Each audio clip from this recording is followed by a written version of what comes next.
بلخ کې د یوې تاریخي ورځې لپاره چمتووالی نیول کیږي. د بلخ ولایت د اطلاعات او کلتور ریاست مسؤلین وایي په مزار شریف ښار کې د زمري 24 د لمانځنې لپاره چمتووالی پیل شوی دی. دوی وایي د ښار په بیلابیلو برخو کې د بنرونو، لیکنو او شعارونو لګول روان دی او همدارنګه پر دیوالونو د شعار لیکلو چارې هم دوام لري.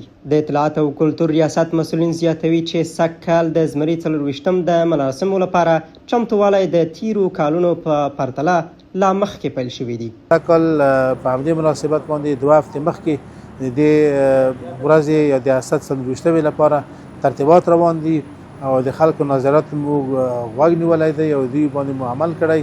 نو هغه چارې مخکې شروع کړي. انشاءالله موږ مختلفې متفاوتې تفریحي، ادبي، فرهنګي برنامې هم ولرو چې د اسد 24 په ورځ او د هغې په شپو کې به انشاءالله دلته اجرا شي او ولس په پراخه پیمانه باندې په دې کې ګډون وکړي او ولس ډېر لیواله دی. د افغانستان سلحشور او مجاهد ولس دی. یو شمېر د مزار شریف ښار اوسیدونکي د زمري د 24 د لمانځنې لپاره له روانو چمتووالی هرکلی کوي او وایي چې دا ورځ په افغانستان کې د بهرنیو ځواکونو د حضور د پای او د یوه تاریخي ورځې په توګه یادوي.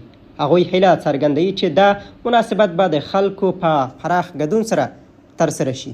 او د ولس څخه دا درخواست دی چې کله تاسو ازادي لمانځئ، کله تاسو د ازادۍ د استقلال د اسد د 24 ورځ لمانځئ، د اشغال د ختمېدو ورځ لمانځئ، د کمونیست د ختمېدو ورځ لمانځئ، د غلامۍ څخه د ازادېدو د حریت ورځ لمانځئ.